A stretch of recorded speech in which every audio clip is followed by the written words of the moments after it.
সুপ্রিয় দেশবাসী, আসসালামু আলাইকুম। আমি অধ্যক্ষ Mohammad Firoz Mukul, professor of English, CEO FM English language teaching research institute, reformer of English language teaching system in Bangladesh.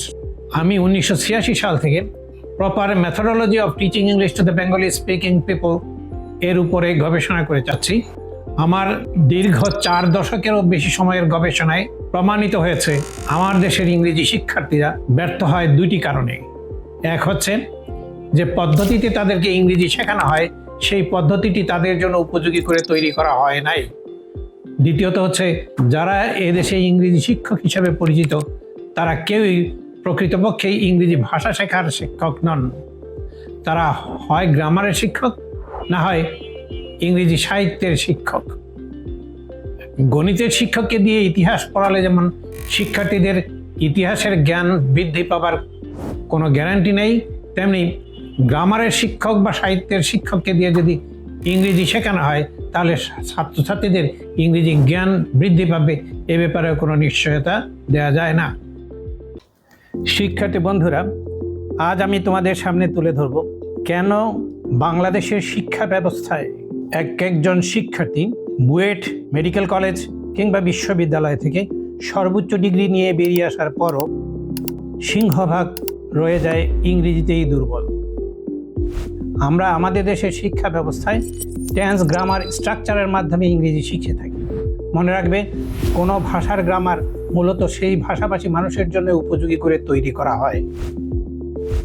তাই ইংরেজি ভাষার গ্রামারও মূলত ইংরেজদের জন্য উপযোগী করে তৈরি করা হয়েছে, বাংলা ভাষাভাষী মানুষদের জন্য নয়। ইংরেজি ভাষার গ্রামার তৈরি করেছেন ইংরেজগণ, তৈরি করেছেন ইংরেজি ভাষাকে মাধ্যম ধরে, তৈরি করেছেন ইংরেজদের জন্য উপযোগী। কাজেই টেন্স গ্রামারের পদ্ধতিটি আসলে ইংরেজদের দ্বারা উদ্ভাবিত, ইংরেজি ভাষাকে মাধ্যম ধরে উদ্ভাবিত এবং ইংরেজদের জন্য উপযোগী করে উদ্ভাবিত হওয়ার কারণে এই টেন্স গ্রামারের পদ্ধতির মাধ্যমে বাঙালি, বাংলাভাষী, বাংলা জানা মানুষের সাফল্যের গ্যারান্টি কোথায়? তাই তো দীর্ঘ 18টি বছর বাধ্যতামূলক বিষয় হিসেবে ইংরেজি অধ্যয়ন করার পরেও এদেশের সিংহভাগ শিক্ষার্থী রয়ে যায় ইংরেজিতেই দুর্বল। দ্বিতীয় কারণ হলো আমরা শিখিয়ে থাকি আগে টেন্স গ্রামার পরেই ইংরেজি। এই কথাটি সম্পূর্ণ ভুল। মনে রাখবে, ভাষার সৃষ্টি হয়েছে আগে, গ্রামার তারপরে উদ্ভাবিত হয়েছে।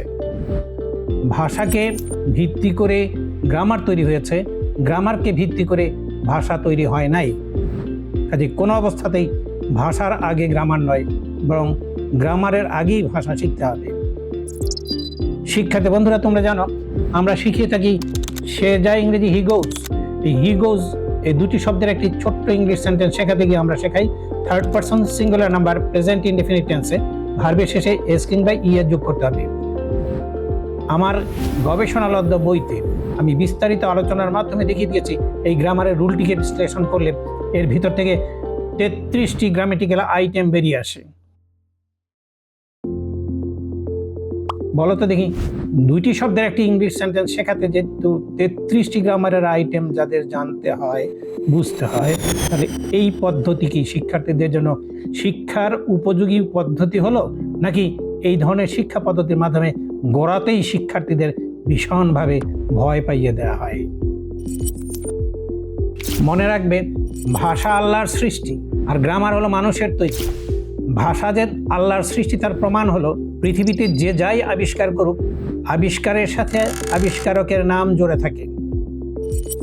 কম্পিউটারকে আবিষ্কার করেছে, নাম আছে। ফেসবুককে আবিষ্কার করে নাম আছে। রেল ইঞ্জিনকে আবিষ্কার করেছে, নাম আছে। উড়োজাহাজকে আবিষ্কার করেছে, নাম আছে। এমনকি FM মেথড যে আমি আবিষ্কার করেছি, আমার নাম আছে। কিন্তু পৃথিবীতে 6500 ভাষা থাকার পরেও পৃথিবীর একটি ভাষা কোনো মানুষ আবিষ্কার করেছেন বলে কোনো নাম নেই। অন্যদিকে পবিত্র কোরআন শরীফের আর রহমান সূরায় আল্লাহ তাআলা দাবি করেছেন, আর রহমান ও আল্লামাল কোরআন খালাকাল ইনসানা আল্লামাহুল বায়ান।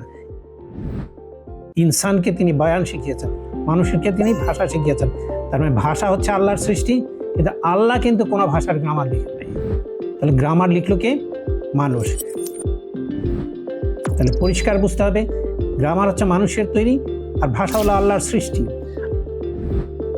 আমরা যে বলি আগে গ্রামার পরে ভাষা, তার মানে হলো মানুষের সৃষ্ট গ্রামারকে প্রাধান্য দিয়ে যদি আল্লাহর সৃষ্ট ভাষার চেয়ে সফলতা লাভ করতে হয়, তাহলে তো আল্লাহর চেয়ে মানুষ বড় হয়ে গেল।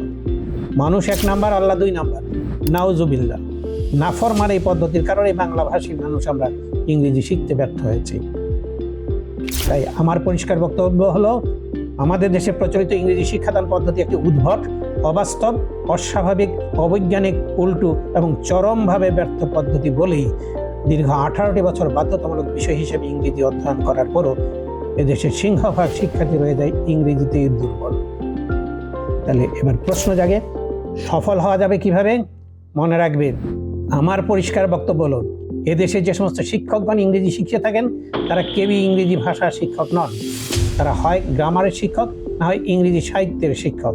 ইতিহাসের শিক্ষককে দিয়ে গণিত পড়ালে যেমন শিক্ষার্থীদের গণিতের জ্ঞান বৃদ্ধি পাবার কোনো গ্যারান্টি নেই, তেমনিভাবে সাহিত্য কিংবা গ্রামারের শিক্ষককে দিয়ে ইংরেজি শেখালেও শিক্ষার্থীদের ইংরেজি জ্ঞান বৃদ্ধি পাবে তার কোনো গ্যারান্টি নেই। তাহলে কি করতে হবে? মনে রাখতে হবে, ইংরেজি ভাষা শেখাতে যারা চান তাদের অবশ্যই English language teaching system for the বাঙালিজ অর্থাৎ ELTSB, যার অপর নাম হলো FM মেথড, সেটি শিখতেই হবে। যার ফলে যারা ELTSB জানেন তাদের পক্ষে 18 বছর নয়, প্রথম দিন থেকেই ইংরেজিতে কথা বলানো সম্ভব প্রত্যেকটি শিক্ষার্থীর মাধ্যমে। কাজেই আহ্বান থাকবে, FM মেথড জানুন, FM মেথড বোঝুন, নিজের ব্যর্থতার গ্লানিকে ছুঁড়ে ফেলে দিন এবং সফলতার জীবনকে আলিঙ্গন করুন। ধন্যবাদ।